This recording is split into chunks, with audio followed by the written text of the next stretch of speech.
Thank you very much. Thank you very, very much. Wow. And thank you, Dana. Thank you, Kid Rock, sometimes referred to as Bob. And thank you, Lee, right from the beginning. Thank you very much. What a talent. What a beautiful, beautiful soul. Thank you. Friends, delegates, and fellow citizens, I stand before you this evening with a message of confidence, strength, and hope. 4 months from now, we will have an incredible victory, and we will begin the 4 greatest years in the history of our country. Together, we will launch a new era of safety, prosperity, and freedom for citizens of every race, religion, color, and creed. The discord and division in our society must be healed. We must heal it quickly. As Americans, we are bound together by a single fate and a shared destiny. We rise together or we fall apart.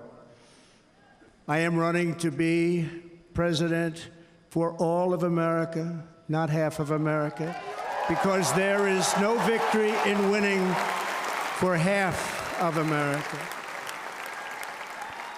So tonight, with faith and devotion, I proudly accept your nomination for President of the United States. Thank you.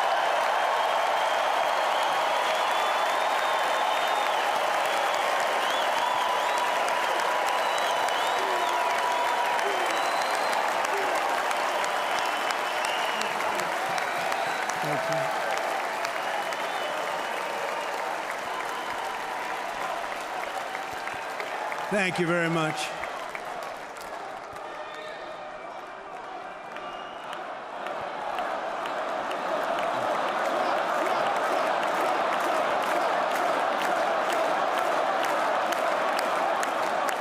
Thank you very much. And we will do it right.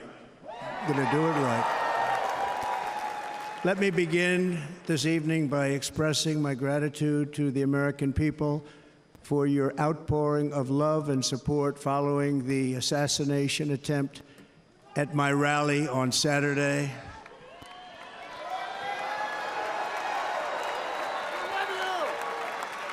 As you already know, the assassin's bullet came within a quarter of an inch of taking my life. So many people have asked me, what happened? Tell us what happened, please. And therefore, I will tell you exactly what happened, and you'll never hear it from me a second time because it's actually too painful to tell. It was a warm, beautiful day in the early evening in Butler Township in the great Commonwealth of Pennsylvania. Music was loudly playing, and the campaign was doing really well. I went to the stage, and the crowd was cheering wildly. Everybody was happy. I began speaking very strongly, powerfully, and happily, because I was discussing the great job my administration did on immigration at the southern border. We were very proud of it.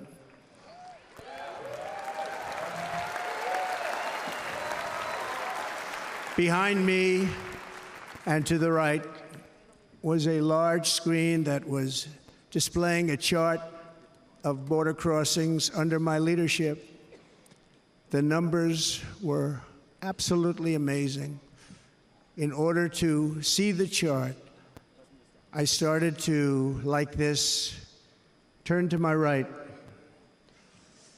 and was ready to begin a little bit further turn, which I'm very lucky I didn't do, when I heard a loud whizzing sound and felt something hit me really, really hard on my right ear. I said to myself, wow, what was that? It can only be a bullet. and moved my right hand to my ear, brought it down. My hand was covered with blood, just absolutely blood all over the place. I immediately knew it was very serious, that we were under attack, and in one movement proceeded to drop to the ground. Bullets were continuing to fly as very brave Secret Service agents rushed to the stage, and they really did. They rushed to the stage.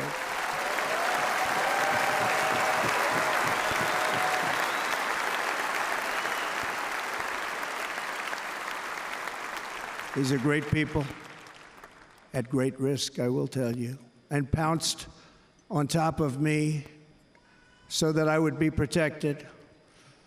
There was blood pouring everywhere, and yet, in a certain way, I felt very safe because I had God on my side. I felt that.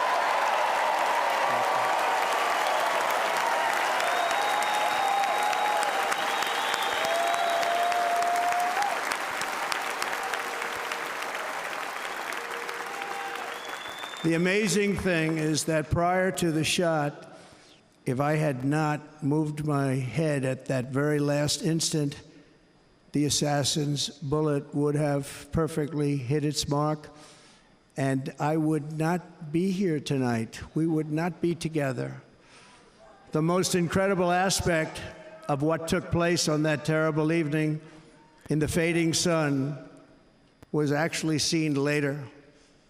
In almost all cases, as you probably know, and when even a single bullet is fired, just a single bullet, and we had many bullets that were being fired, crowds run for the exits or stampede, but not in this case. It's very unusual.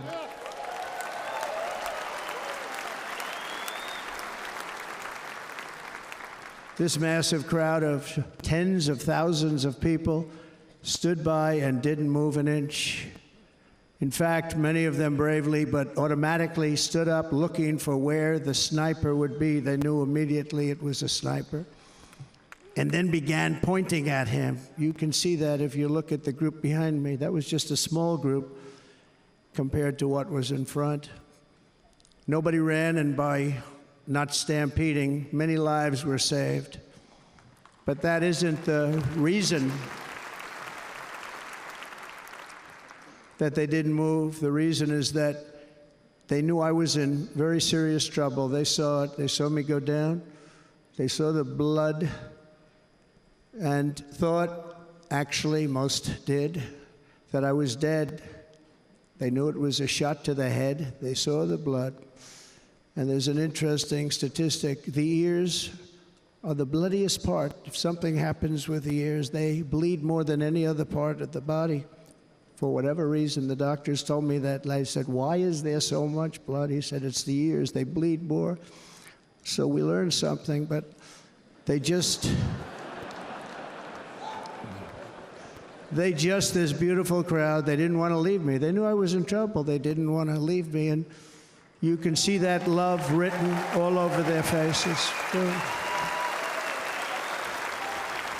Incredible people. They're incredible people. Bullets were flying over us, yet I felt serene. But now the Secret Service agents were putting themselves in peril. They were in very dangerous territory. Bullets were flying right over them, missing them by a very small amount of inches. And then it all stopped. Our Secret Service sniper, from a much greater distance and with only one bullet used, took the assassin's life, took him out.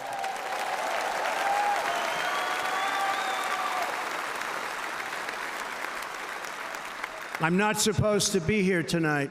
Not supposed to be here. Yeah.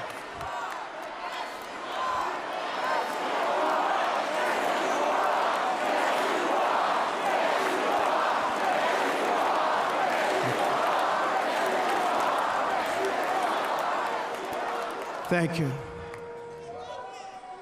But I'm not. And I'll tell you, I stand before you in this arena only by the grace of Almighty God.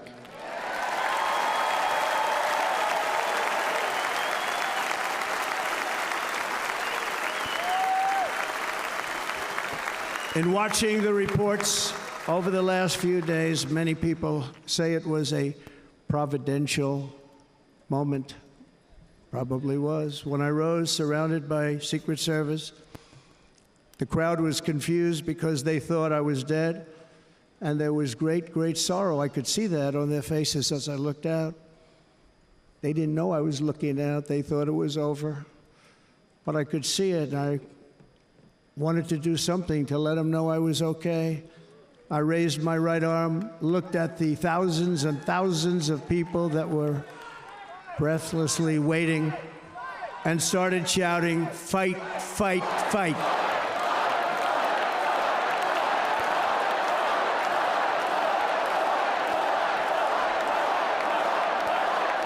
Thank you. Once my clenched fist went up, and it was high into the air. You've all seen that. The crowd realized I was okay and roared with pride for our country like no crowd I have ever heard before. Never heard anything like it. For the rest of my life, I will be grateful for the love shown by that giant audience of patriots that stood bravely on that fateful evening in Pennsylvania. Tragically, the shooter claimed the life of one of our fellow Americans, Corey Comparator. Unbelievable person, everybody tells me. Unbelievable. And seriously wounded, two other great warriors. Spoke to them today. David Dutch and James Copenhaver. Two great people.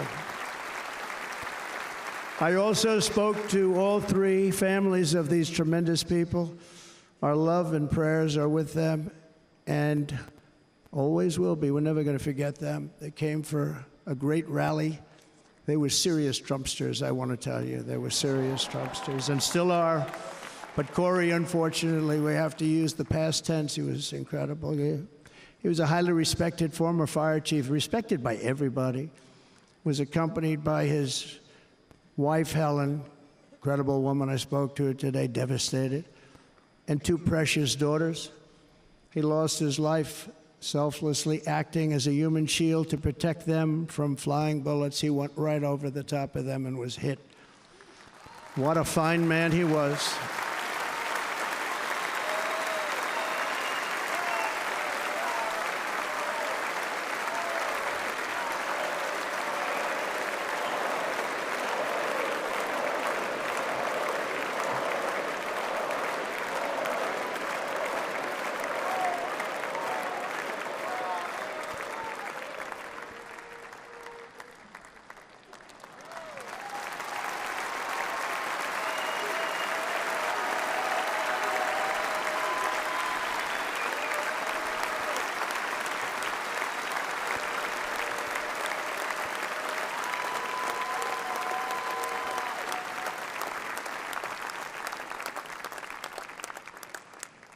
I want to thank the fire department and the family for sending his helmet, his outfit, and it was just something, and they're going to do something very special when they get it, but we did something which cannot match what happened, not even close. But I am very proud to say that over the past few days, we've raised $6.3 million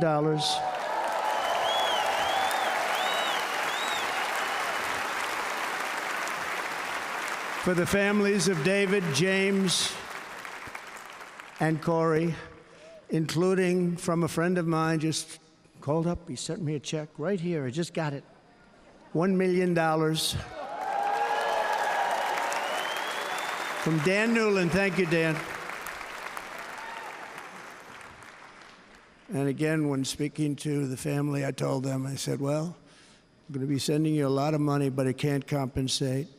They all said the same thing. You're right, sir. We appreciate so much what you're doing, but nothing can take the place in the case of Corey. And the other two, by the way, they were very, very seriously injured, but now they're doing very well. They're going to be okay. They're going to be doing very well.